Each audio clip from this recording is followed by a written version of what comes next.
Muy bien, estamos en el taller número 1 para pastores de cómo implementar un proyecto de trabajo anual en su iglesia local.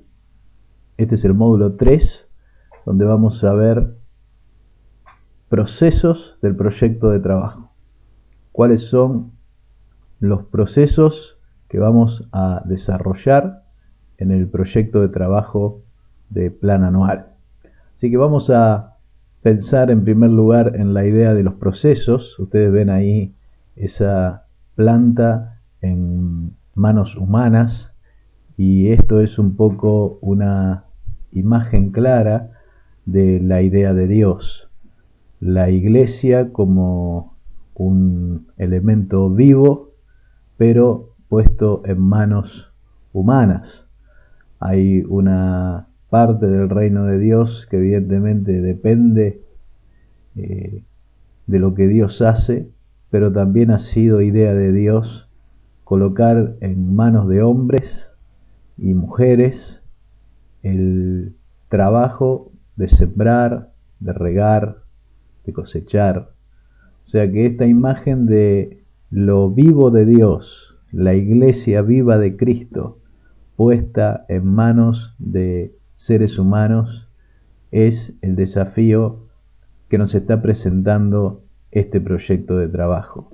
Cómo responder con responsabilidad a esta invitación de Dios de colocar la vida de la iglesia en manos de hombres y mujeres que tienen que realizar la tarea. Cuando pensamos en los procesos del proyecto de trabajo, nos podemos acercar a 1 Corintios capítulo 3 versículo 6, donde dice que el reino de Dios crece cuando Dios encuentra personas dispuestas a plantar y a regar. Cuando esto sucede, el apóstol Pablo ahí indica, la Biblia dice que Dios da crecimiento, que el crecimiento viene después de estas acciones humanas de plantar y de regar la semilla del Evangelio en hombres y mujeres. Así que su iglesia puede ver esto realizado en el presente, ¿sí? Si su iglesia cuenta con hombres y mujeres dispuestos a plantar y a regar la semilla del Evangelio en las personas, la promesa de Dios es que Él está listo, preparado e incluso ansioso de dar crecimiento a su iglesia. ¿Cómo es que lo va a hacer a través de estos procesos? Bueno, hay varios procesos que podemos desarrollar para que esto suceda. Y la pregunta primera que vamos a contestarnos justamente es esta: ¿qué procesos podemos desarrollar? Si bien ya los hemos visto, vamos a ampliar esta idea y a entender la importancia de cada uno de estos procesos que deben funcionar en la iglesia cuando desarrollamos este proyecto de trabajo. Vamos a ver su base bíblica, vamos a ver una breve descripción de cada uno de estos procesos, vamos a ver también nuevamente cómo se implementan en la iglesia para ampliar esta idea y para también afirmarla en cuanto a la visión de implementar este plan en la iglesia, y también vamos a ampliar un poco el concepto de qué se puede lograr al implementar estos procesos en la congregación. Vamos a pensar en primer lugar en qué procesos desarrollar en la iglesia local. El primer proceso que queremos desarrollar es el proceso de valores. Es un proceso a través del cual queremos llevar a cada miembro de la iglesia a amar a Dios y amar a las personas. Después de este proceso de valores, queremos guiar a la congregación, a los líderes y en primer lugar nosotros, los pastores, a el proceso de discipulado personal. Como lo muestra claramente ahí la imagen, no estamos pensando en el discipulado personal como un proceso de aulas, de clases, de escuela. Estamos pensando en el proceso de discipulado personal como lo pinta Pablo en la palabra de Dios, un trabajo de cuidado, un trabajo de nodriza, un trabajo de alguien que ama, que abraza, que contiene, que va a dar su vida por esa persona que está a su cuidado. Este es el concepto y tiene que ver con un concepto de relación, de cuidado hacia otra persona y formación de la otra persona. Y no está relacionado en ningún momento en este plan, en este proyecto de trabajo, el discipulado personal con manuales, con papeles, con clases, con cosas que hay que cumplir.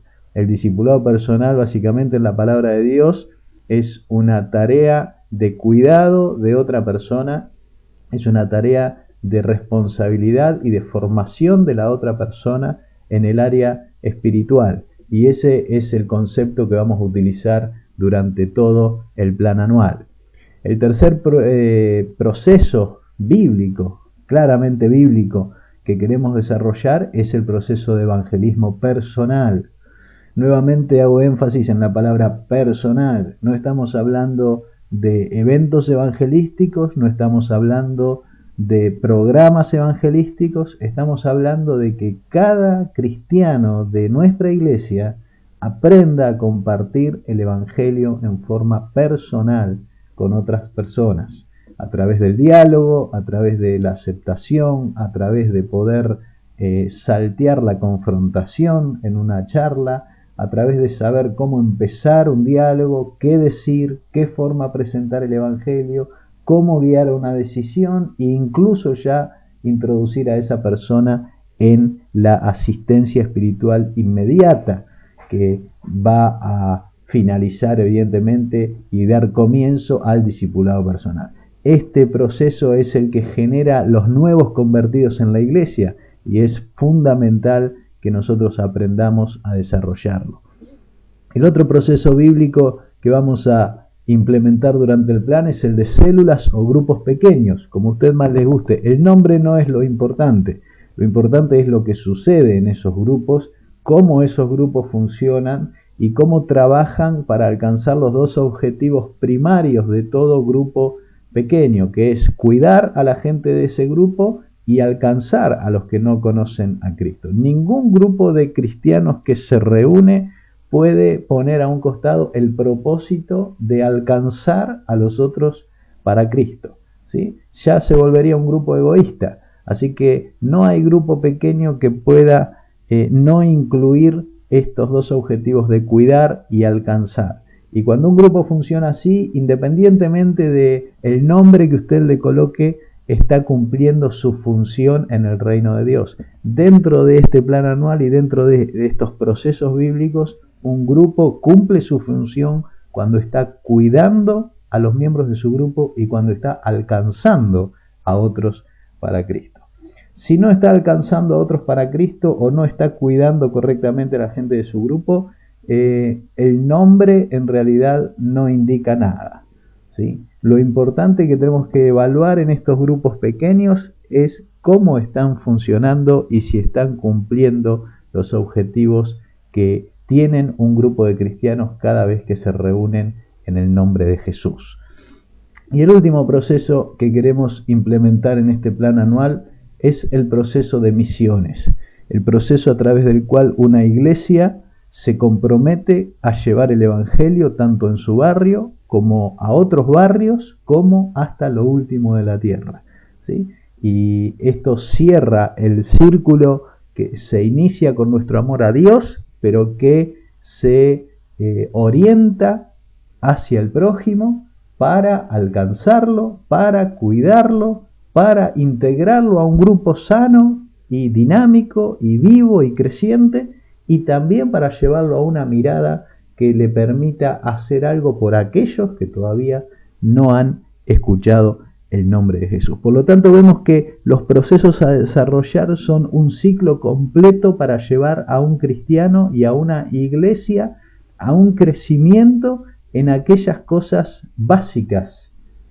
de las que ninguno de nosotros tenemos discusión, que Jesús nos ha mandado a hacer, poder implementarlas en nuestra vida, en la práctica de nuestra semana, ¿sí? Y de esa manera ver los resultados que Dios promete cuando estas cosas se hacen, ¿sí? Así que vamos a pensar en estos 5 procesos un poquito de una manera más detallada para entenderlos para ir asimilándolos y también evidentemente para evaluar si es un proceso que queremos incorporar en nuestra iglesia. El proceso de valores, su base bíblica está en Mateo 22, 36 al 40. Ustedes lo pueden leer ahí en sus Biblias. Y la descripción de este proceso es que implica practicar los valores de amar a Dios, hablarle y escucharle, y a las personas, predicarles y enseñarles. ¿Por qué hablamos de que en este proceso implica amar a Dios, hablarle y escucharle? Bueno, básicamente porque el amor hacia una persona implica estas dos acciones, ¿sí? Hablarle y escucharle. Fíjese usted cómo esto funciona con su esposa o con su esposo. No podríamos hablar de relación de amor si usted no le habla o si usted no la escucha. Y arrancamos por el amor a Dios, no tanto de la adoración que yo puedo hacer en la iglesia, sino de la intimidad que puedo tener con Dios en mi relación con Él. En mi deseo de estar cada día escuchándolo a través de su palabra, de su Espíritu Santo, y de hablarle a través de la oración, de la confesión. Entonces, el amor a Dios está basado en nuestra vida devocional, principalmente. Después podemos agregar otras cosas, pero no queremos quedarnos en un amor a Dios público, un amor a Dios que es muy claro en las reuniones, sino que queremos ir a profundizar ese amor a Dios a que realmente se transforme en una relación íntima con Dios, diaria, donde Dios tiene el primer lugar en cada una de las vidas de las personas de nuestra iglesia.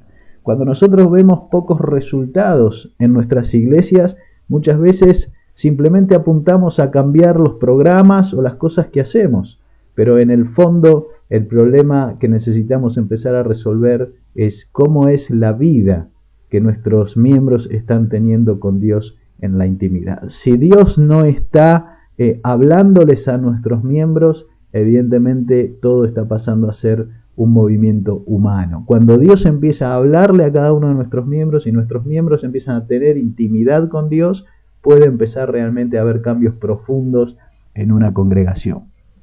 Y el segundo valor que enseña Jesús después de este es el de amar a las personas. Y las personas que tenemos alrededor básicamente están divididas en dos grupos: los que ya conocen a Cristo y lo tienen como Señor y Salvador, y los que no lo conocen. Por lo tanto, la forma de practicar este valor es a los que no lo conocen compartirles el Evangelio a través de un proceso de entrar en relación, de conocerlos, de ganar su amistad, de tener confianza y de en el momento apropiado poder compartir el Evangelio. Y a los que no tienen el Evangelio de Cristo todavía, evidentemente, trabajar en su formación, trabajar en su discipulado, trabajar en que ellos crezcan a imagen de Cristo. O sea que siempre voy a tener oportunidad de estar amando a las personas que están alrededor mío. Muchas personas no tienen incorporado esta mirada hacia el prójimo constante, ¿sí?, que Dios espera de cada uno de nosotros. Para que nosotros podamos realmente hacer cosas por Dios, dice Jesús, necesitamos hacer cosas por Él, ¿sí? Cuando Jesús le pregunta a sus discípulos en el pasaje de Mateo, donde les dice que cuando ellos quieran hacer algo por Él, van a tener que hacer algo por el prójimo. Cuando ellos preguntan esto, Jesús les indica y les aclara que cada vez que ellos hagan algo por el prójimo, van a estar haciendo algo por Él.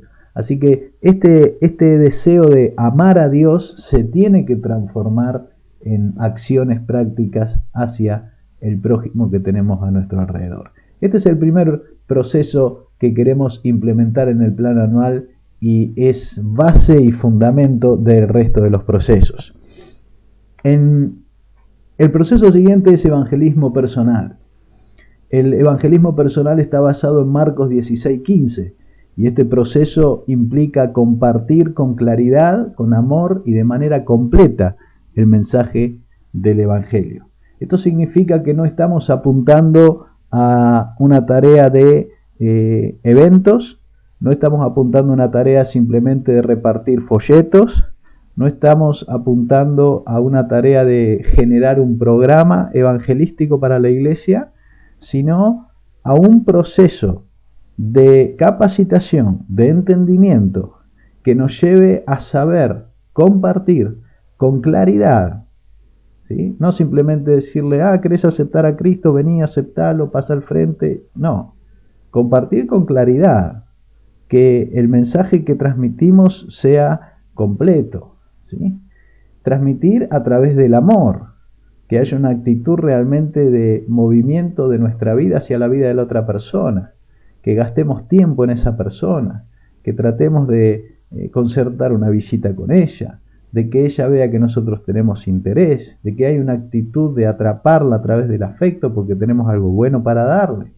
Y también ese compartir tiene que ser de manera completa. Hay un evangelio diluido últimamente, hay un evangelio que parece el alimento de McDonald's, una comida rápida, algo simple, ¿sí? Y que nos está haciendo muy mal. El evangelio completo es un evangelio que tiene que ser explicado con todos los componentes que el evangelio tiene, ¿sí? Un ejemplo claro viene a ser la capacitación que da Evangelismo Explosivo en este sentido, por ejemplo, donde cada vez que uno le explica a una persona que el evangelio consiste en la gracia de Dios, en que la vida eterna es un regalo, que no puede ganarse ni merecerse, que el hombre es pecador y no puede salvarse a sí mismo, que Dios es justo pero que también es amoroso para con él y por eso ha preparado una solución en Cristo, que vino aquí y murió en la cruz por ellos para darles vida eterna, y que esa vida eterna se recibe por fe, y no una fe temporal ni intelectual, sino una fe que transfiere su confianza a Cristo. Bueno, cuando uno explica todas estas cosas, evidentemente se acerca a compartir el evangelio de una manera que realmente puede ayudar a la otra persona a aceptar el mensaje de salvación y la vida eterna de una manera clara. Muchas veces hemos diluido esta forma de presentar el evangelio con tal de ganar adeptos, pero después hemos tenido el resultado normal de eso, que es que esas personas no se han convertido bien, no se han convertido claramente, no han entendido realmente lo que es el evangelio. A mí me gusta mucho la presentación de Evangelismo Explosivo porque cuando uno le pregunta a la persona si todo esto tiene sentido para él, y él dice que sí, y uno vuelve a explicarle lo que significa aceptar a Cristo antes de que él tome la decisión, esto provoca decisiones serias, reales conversiones en las personas, y esto ayuda a que todo el proceso de evangelismo realmente valga la pena gastar el tiempo en hacerlo correctamente, porque los resultados son reales y verdaderos. Entonces, cuando hablamos de evangelismo personal, estamos hablando de un proceso en el cual la iglesia aprende a compartir con claridad, amor y en forma completa el mensaje del evangelio.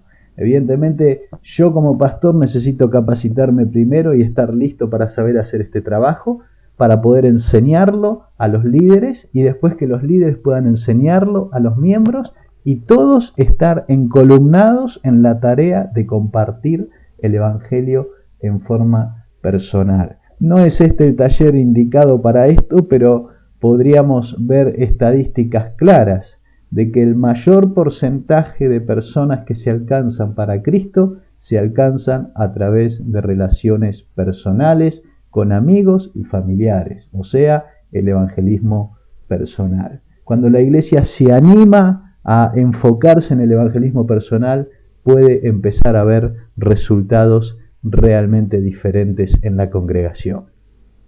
Vamos a ver el proceso siguiente, que es el de discipulado personal, ¿sí? En el gráfico inicial, cuando yo les mostraba los procesos, veíamos que primero estaba el discipulado personal y después el evangelismo. Eso es porque en el orden lógico nosotros entendemos que primero es bueno aprender a cuidar a las personas para que cuando empiece el proceso de evangelismo y haya conversiones reales, uno ya tenga a la gente preparada en la tarea de saber cuidar a los nuevos convertidos. El discipulado personal justamente brinda esta opción, el aprender a seguir el ejemplo de Jesús en formar personalmente a otras personas. Cuando hablamos de discipulado personal no hablamos de grupos.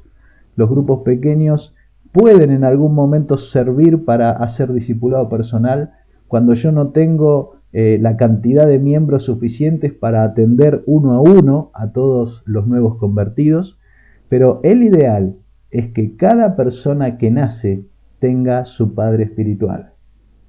En el proceso de discipulado personal ustedes van a poder ver un taller completo sobre discipulado personal y ahí van a comprender esta figura del cuidado uno a uno. Usted no tiene 10 padres, usted no tiene 4 o 5 padres, usted tiene un padre, ¿sí? Y él es el que se ha encargado, ya sea su padre biológico o no, alguien se ha encargado de estar al frente de su vida y de cuidarlo y de formarlo, ¿sí? Y cuando nosotros traemos esta idea al trabajo de la iglesia, donde cada cristiano toma la responsabilidad de cuidar a otro personalmente, es ahí donde nosotros podemos empezar a ver nuevos discípulos, discípulos más firmes, discípulos sólidos, discípulos dinámicos, ¿sí? Porque están rodeados de un proceso personal, de afecto, de cuidado, de formación, de atención sobre su vida.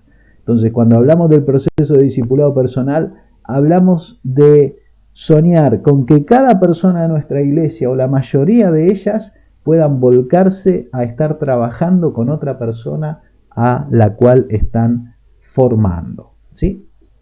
Otro proceso importante es el proceso de células o grupos pequeños. Y este proceso está basado en 1 Corintios 14, 26 y 31, donde se muestra cómo es una reunión de la primera iglesia y muestra la importancia de la participación, del persona a persona, del edificarnos unos a otros. Este proceso implica colocar a los miembros de la iglesia en un sitio informal, personal y participativo, donde ellos edifiquen el cuerpo de Cristo a través de la actividad propia de cada uno, como también lo marca el apóstol Pablo en Efesios. Así que aquí lo que estamos haciendo es permitiendo a los miembros estar en un espacio donde de una forma informal, personal y participativa, cada uno de ellos pueda usar sus dones para que el cuerpo de Cristo sea edificado. Usted piense que las reuniones del domingo no le dan el espacio a todos los miembros para que ellos utilicen sus dones y edifiquen a los demás.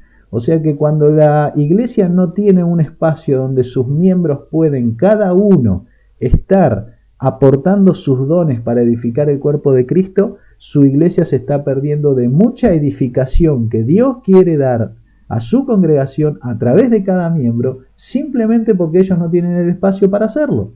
Ese espacio se puede brindar a través de los grupos pequeños o células. Por eso este proceso es fundamental, ya que si nos quedaríamos en el cuidado personal, simplemente sería una tarea individual. Aquí le estamos agregando el cuidado grupal, el cuidado de familia espiritual a los nuevos cristianos. Pero a la vez, en ese grupo, él va a encontrar un grupo de cristianos que están movilizados para alcanzar a otros. O sea que él va a poder entrar en una dinámica sana, ¿sí?, y viva de alcanzar a otras personas para Cristo, de acuerdo al ejemplo que va a haber en su líder y en los otros cristianos que están en el grupo. Por eso el proceso de células o grupos pequeños es fundamental para que ese nuevo cristiano dé un nuevo paso de crecimiento, ¿sí? No solo se quede en ser cuidado personalmente, sino que reciba a través del grupo pequeño el cuidado grupal o familiar que él necesita. Evidentemente,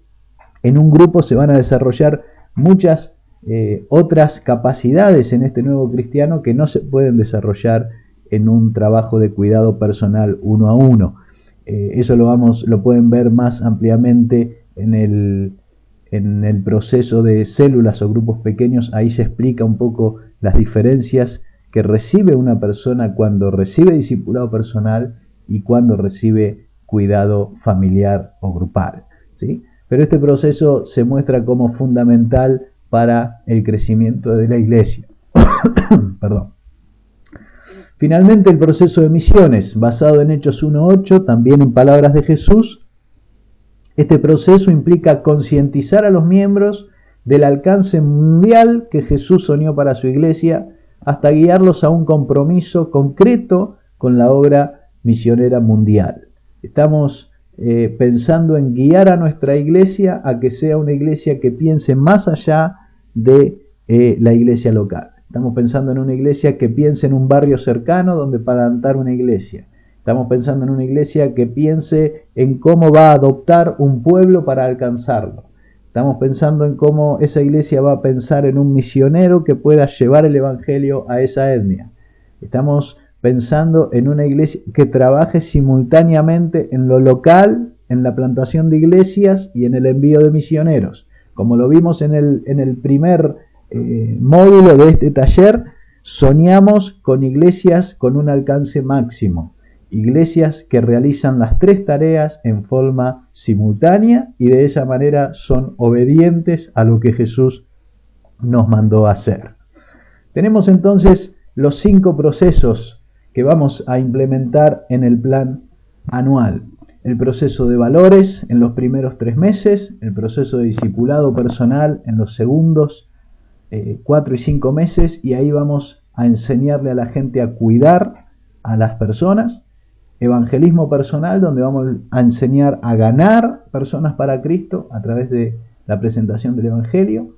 El proceso de grupos pequeños o células, donde le vamos a enseñar a los miembros a armar equipos de trabajo para hacer los procesos de evangelismo y de discipulado correctamente, no ya individualmente, sino en forma grupal, ¿sí? Esto tiene un efecto mucho mayor. Y finalmente el proceso de misiones, llevando a la iglesia a incorporar Hechos 1:8 de una manera práctica y comprometida. Tenemos entonces que los procesos que vamos a implementar en el plan anual son el proceso de valores, discipulado, evangelismo, grupos pequeños y misiones. Y aquí tenemos un gráfico que nos muestra básicamente lo más importante que sucede cuando implementamos este plan. No es un plan, como les he dicho anteriormente, para darle papeles a la gente, para darle nueva información, para predicar de estas cosas. La mayoría de estas cosas todos los cristianos ya las saben, todos los cristianos son conscientes de que hay que hacerlas. La implementación del plan trata fundamentalmente de hacer un trabajo con este grupo que ustedes ven aquí a la izquierda. Es un grupo que cree en estas cosas. Es un grupo que sabe que tiene que amar a Dios y a las personas. Es un grupo que sabe de memoria que tiene que hacer discípulos, que tiene que compartir el Evangelio, que tiene que formarse con otros miembros y compartir y el unos a otros y el estar juntos y el llevar el Evangelio, y sabe que tiene que llevar el Evangelio hasta lo último de la tierra porque ha leído Hechos 1:8 miles de veces en su vida cristiana. ¿Cuál es lo que queremos lograr con el plan anual? Practicar estas cosas. Creer no es practicar. Practicar es que cuando yo miro mi semana para atrás, encuentro las acciones de cómo yo hice estas cosas. Practicar es que yo puedo decir, yo esta semana fui a discipular a Juan Pérez. Practicar es que yo pueda decir, yo esta semana fui a predicarle el Evangelio a Pablo. Practicar es que yo puedo decir, yo esta semana me reuní con 4 o 5 hermanos en la casa de Graciela y ahí juntos estuvimos orando, trabajando, planeando, aprendiendo de la Biblia, viendo cómo vamos a ganar a otros para Cristo. Practicar es que yo haya tenido mi tiempo devocional con Dios cada día, leyendo la Biblia y escuchándolo, y orando, diciéndole las cosas que hay en mi corazón. Eso es practicar. Practicar es que yo puedo decir, sí, yo este mes he orado por los misioneros y por los grupos que no son alcanzados. Practicar es que yo saqué de mi bolsillo dinero para sostener a un misionero. Practicar es que yo salí de mi casa y fui hasta el barrio de al lado a abrir un nuevo grupo de célula ahí porque vamos a plantar una iglesia en aquel barrio. Eso es practicar. Y con el plan anual, al enseñar todas estas cosas a la congregación, lo que tratamos de hacer es lo que ustedes están viendo ahora en pantalla. Es el movimiento de personas del espacio de creer al espacio de practicar. Es poder motivar, desafiar, inspirar, mostrar nuestro ejemplo, trabajar con los líderes para que la mayor cantidad posible de este grupo que cree sea también un grupo que practique. Una vez Jesús dijo, ustedes saben estas cosas, pero van a ser felices cuando las hagan. La vida con propósito que Jesús nos ofrece no está en la creencia que tenemos, está en la práctica de los mandatos de Jesús en nuestra vida. Nosotros amamos a Dios cuando guardamos sus mandamientos, dice Jesús. Amamos a Dios cuando hacemos lo que Él nos dice. Amamos a Dios cuando practicamos las cosas que Jesús nos mandó hacer. Ese es el momento en que nosotros realmente pisamos tierra firme en nuestra vida cristiana. Y cuando pisamos tierra firme, los resultados pueden empezar a aparecer. Porque nuestra creencia en todas estas cosas no genera ningún resultado. Lo que genera resultados, nuevos cristianos, nuevos discípulos, nuevas iglesias, etnias alcanzadas, es la práctica de cada uno de estos procesos. Por eso aquí está el punto fundamental de lo que intentamos hacer en el plan anual. Mover a la gente de creer a practicar estos procesos que Jesús nos ha mandado. Vamos a pensar qué se puede lograr para finalizar. Ya hemos hablado de qué se puede lograr en el módulo anterior, pero en este queremos ampliar un poquito este concepto y poner un énfasis especial en estas palabras que están aquí en negro en este texto. Colocar en el centro los mandatos de Jesús y entregarse a trabajar silenciosamente en los procesos de Dios y confiar en que Él dará el crecimiento. Si leímos al principio de este módulo que cuando uno siembra y el otro riega, Dios promete dar crecimiento, es evidente que lo que necesitamos es tomar una decisión de si queremos colocar esos mandatos de Jesús en el centro de nuestra vida, en el centro de nuestra iglesia, en el centro de nuestro ministerio. Y una vez que tomamos esa decisión, simplemente entregarnos a trabajar silenciosamente en esos procesos. No son procesos que van a generar ruido.